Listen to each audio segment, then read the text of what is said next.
Music, an art of sound, in time, that expresses ideas and emotions in significant forms through the elements of rhythm, melody, harmony, and color.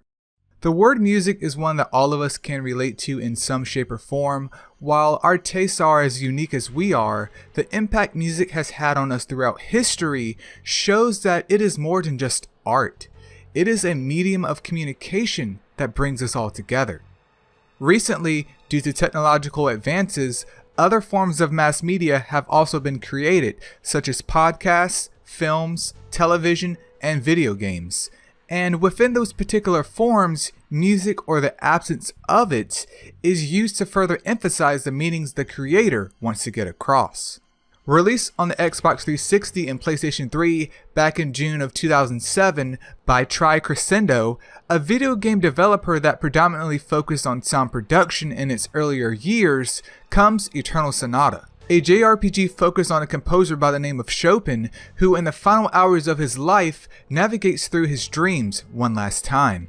As the game sits on Metacritic today, it has been received as generally favorable amongst fans and critics alike, with input from some players such as Cam Lambalot, who stated, "This game is truly special and it is greatly deserving of a remaster or remake, if you can get past the bad delivery of lines and the childish characters. The story is something special and memorable."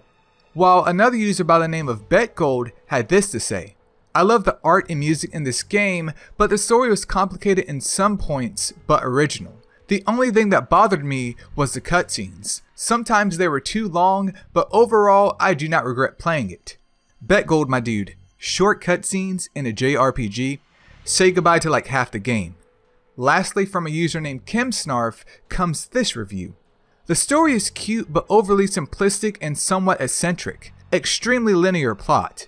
The combat system levels up and degrades even further throughout the game. Progressing the story necessitates countless repetitive encounters to reach sufficient character levels. With a better system, this game could have been a gem." Damn, Kim Snarf is out here hitting this game with bars. Needless to say, its reception amongst users shows how perception and preference can make all the difference in a product. While it is nice knowing the input of other players out there, I also enjoy diving into these games to formulate my own opinion, especially when you consider that that was then and this is now. So as a person who has never played this game before, I decided that it was time to. With that being said, I want you to join me as I share my thoughts on Eternal Sonata to answer the most important question of all. Was Eternal Sonata good? Now, to come to that conclusion, I will be assessing the gameplay, the story, the voice acting, and its replayability. So, let's get it on. The gameplay in Eternal Sonata follows suit to that of a traditional RPG, or shall I say, era of RPGs up until recently. Meaning combat is initiated by coming into contact with a foe on the screen and then being whisked off to the battlefield. It is here where Eternal Sonata gets a tad bit interesting, but also frustrating at the same time, as the player and enemy setup randomly places them on the map every single fight. Once a fight starts, however, the player can control said character to do some basic combos to build up echoes. These echoes can then be used to do harmony chains later in the game, and also power up special moves each character gets. Speaking of characters, this game is based on two elements consisting of light and darkness.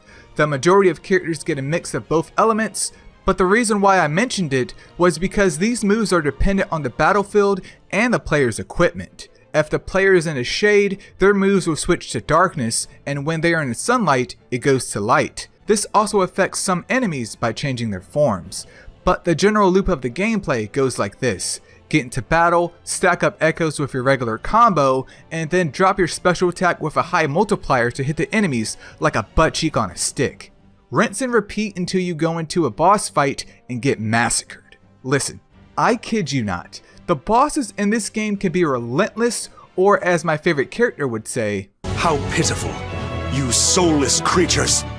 There were many times in this game when I got bodied by a particular boss or two because of this bizarre scaling. Now let me also mention that you can guard in this game and even counterattack later on in the story, but unless you perfectly time every move, some of these bosses will require you to reload that save file and grind out some fights, as it's more a level issue than that of skill. so do not go into this game thinking you are tough stuff.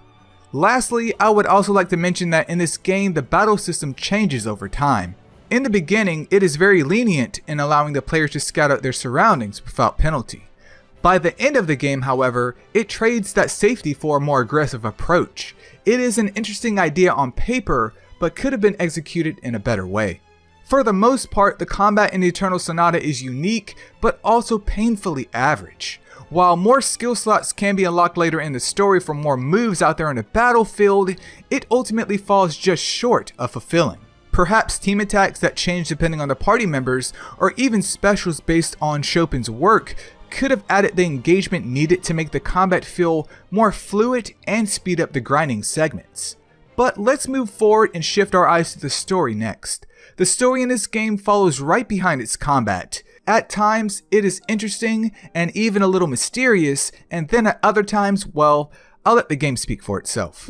That rock wasn't my treasure because it was unusual. It was my treasure because I received it from someone I love. And now, Allegretto's given me a rock that has the exact same shape. Does that mean... a treasure that I received from someone I loved. A treasure that was from Allegretto.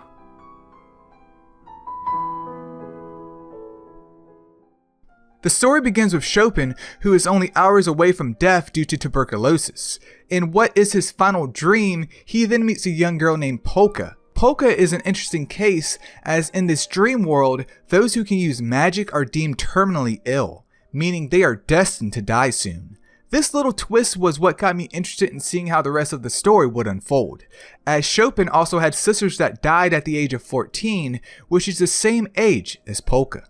During this same time, two boys by the name of Allegretto and Beat are introduced into the story, and after a few bosses, their paths cross with that of Polka, Frederic, and March. Frederic is Chopin's first name, by the way. All of these characters then decide to team up as they want answers from a guy named Count Waltz, who is responsible for the spread of mineral powder across Forte. Naturally, this powder is terrible for human consumption. While this appears to be a nice clean setup for the story to come, it is the opposite. It is actually what I would like to call insanity. Another character who is OP is introduced by the name of Viola. The party then gets separated, and then both separated parties meet even more characters. Once everyone meets back up again though, you will end up with 11 characters to choose from. This is extremely problematic as the game can't flesh out all of these characters properly, but more on that in a bit. Eventually the game comes to a head with everyone facing off against Count Waltz, who does a horrifying amount of damage to your characters if you don't guard his moves perfectly. Speaking of damage, there's another boss in this game by the name of Fugue who, snap me up something fierce. Now you will sleep. Shaku!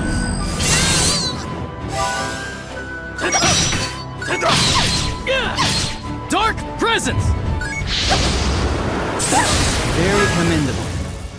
But with Count Waltz out of the picture, the story then knee-jerks the player into an unprompted final fight against my favorite man himself, Frederic Chopin. The man from the start of the game who appeared to be incapable of doing anything wrong. With Chopin defeated, Polka then realizes that all of this has been a loop, so she decides to jump off a cliff to break the cycle. But this time she is successful in breaking the cycle, as Chopin says, I won't let you die, Polka. After all, you've only been alive for 14 years. A 14-year-old girl must live her life. The game then ends with Chopin dying in real life at 2 AM, but his music, as indicated by his spirit, continues to live on till this day. I am not sure if it was just me, but the story in this game left much to be desired. While it shows promise using the dreams of a dying man, it fails to hit its mark. Whether it be the heavy focus on environmentalism midway through the game, the large roster of characters who are mainly just plot pieces, or the bizarre way the game tries to make itself feel meaningful, it is safe to say the story is not its strong suit. I wish that the game focused more so on the relationship of Polka, Frederic, Beat, and Allegretto, as once the other characters got introduced, it just became too much.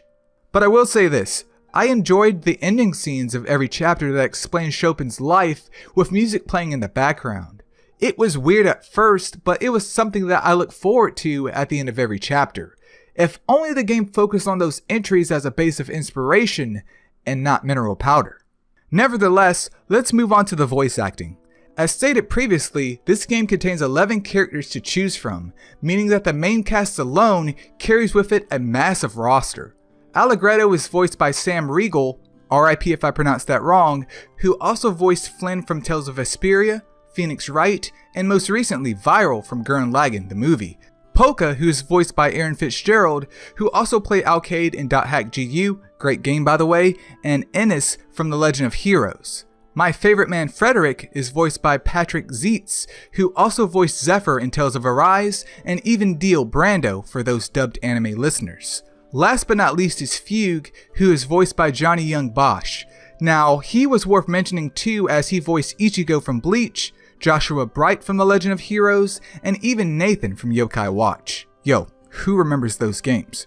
Needless to say, his portfolio of gigs is disgusting, but hopefully I established my point. The cast of Eternal Sonata, while high in numbers, is also high in quality. One of the most important aspects of a video game with acting is the delivery of its characters. While the script for these characters left much to be desired, each cutscene was still bearable to watch. Finally, let's talk about the replayability of this game. This game from a JRPG standard nowadays is surprisingly short. This game took me around 25 hours to beat, and honestly, I could not have been happier. Its length was just right, neither short nor long. This game on the initial playthrough does offer an optional dungeon by the name of the Mysterious Union, which rewards you with an optional character if you so desire. Additionally, there's a new Game Plus mode by the name of Encore, which resets your character's levels, abilities, and gear back to 0, while also turning up the stats for the enemies. So if the first run was not enough for you, it's time for an encore. On the one hand, I do not regret the time I spent in this game, especially with its length, but on the other hand, this is not a game that I currently have a desire to replay again. While there is a lot there, like the banging music and combat when it flows, there's just not enough of that consistency to make me want to load it up again. In conclusion, Eternal Sonata is a game that blends real-life inspiration with fantasy. I found the game to be good, but not great. Aesthetically speaking, it is bright and pleasing, which creates a contrast to its dark and somber tone story-wise. The combat tries to break the mold of a traditional JRPG, but falls short due to its lack of commitment. The light and dark elements, while unique at first, maintain a basic level throughout the game's duration. This system could have evolved alongside the battle system and its characters to emphasize its importance. Plot-wise, I do give it praise for trying something different, as it's not often I learn about actual history from a video game.